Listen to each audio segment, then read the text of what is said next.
maprofesa wetu wengi, madaktari wetu wengi au PhD holders wengi pia wameajiriwa. Ni kweli. Sasa tunaposema kijana ambaye amemaliza degree ya kwanza kutoka kwenye vyuo vyetu vikuu aende akajiajiri, profesa wake aliyekuwa anamfundisha hiyo degree ya kwanza ameajiriwa, daktari wake ameajiriwa.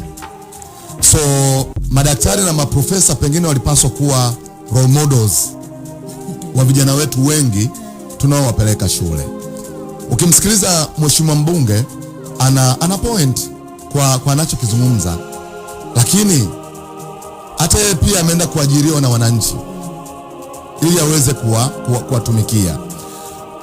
Kujiajiri sio kazi rahisi kama ambavyo tunazungumza.